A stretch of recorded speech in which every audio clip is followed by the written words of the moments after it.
Match 44, West Indies versus Zimbabwe, Super 8's Group 1. Ladies and gentlemen, cricket lovers, casual listeners, and that one friend who's just here for the sound effects, welcome to a spectacular chapter of the Super 8 stage of this year's T20 World Cup. Tonight we're unpacking the West Indies versus Zimbabwe showdown from Mumbai's iconic Wankhede Stadium, and this one was less of a match and more of a statement. And what a statement it was! West Indies batting explosion, Zimbabwe won the toss and bravely chose to field first. Little did they know they'd be watching the West Indies go nuclear on their bowling attack. West Indies piled up a massive 254 for 6 in 20 overs. That's not a score, that's a political manifesto. Let's talk about the architects of that run parade. Shimron Hetmyer started like someone who misheard T20 World Cup as T20 World Tour of hitting sixes. He scored 85 off just 34 balls. That's a strike rate more suited to fireworks than friendly cricket. We're talking 7 4s and 7 6s. It was like he had a bet with gravity, and gravity lost. Rovman Powell, the man with the polite half smile and brutal bat. His 59 off 35 was textbook muscle meets timing. He didn't just hit boundaries, he dented the earth with them. And this wasn't just hitting balls over ropes, it was collective annihilation. 19 sixes in the innings. That's not a club record, that's a blast radius. West Indies reached 200 before most bowlers could find their lines.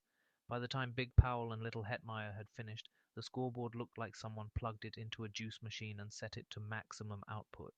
Zimbabwe's response, brave but never close. All right, Zimbabwe didn't just roll over, they tried. They tried with spirit, heart, and at least one moment that looked like it could turn a corner.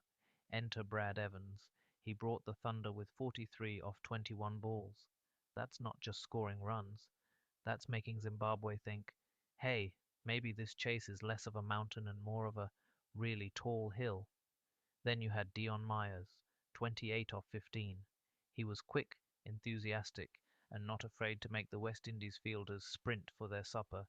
But while Zimbabwe kept the gloves spinning and the optimism alive for a little while, they could never quite connect the dots. Lots of effort, some crisp hitting a couple of tight overs by their spinners, but ultimately they were chasing a total so big it needed its own postal code. Eventually Zimbabwe were dismissed for 147 in 17.4 overs, a full 107 runs behind the West Indies. West Indies bowling, precision after the power.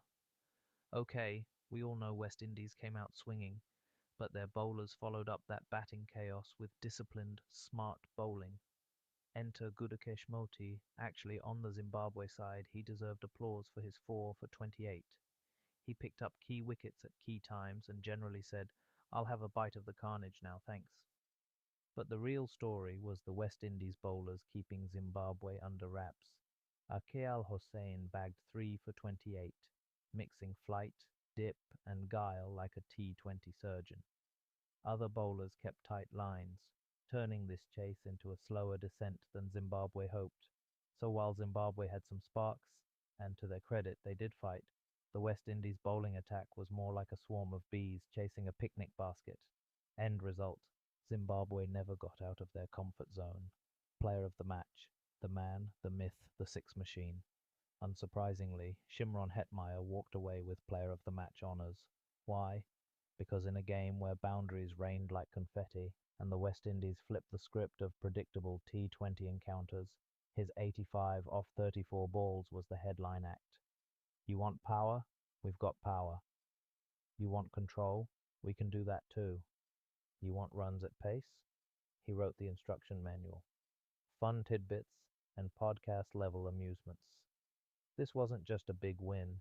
It boosted the West Indies' net run rate sky high, sending a message to the other Super 8 teams that, yes, we hit big, yes, we bowl well, and yes, we're not done yet. Meanwhile, Zimbabwe were left asking questions like, did we show up to a test match in white flannels by mistake? And the crowd. They probably needed a breather after so much six hitting because, unlike regular runs, six runs are supposed to be fun, not infectious. Wrapping it up. So ultimately, West Indies demolished Zimbabwe by 107 runs.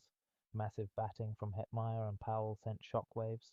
Zimbabwe showed grit, but this match needed an exorcist more than a chase, and the Super 8 group stage just got a lot more interesting.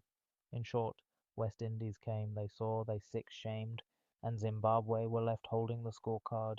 That's cricket theatre for you, sometimes serious, and sometimes absolutely bonkers.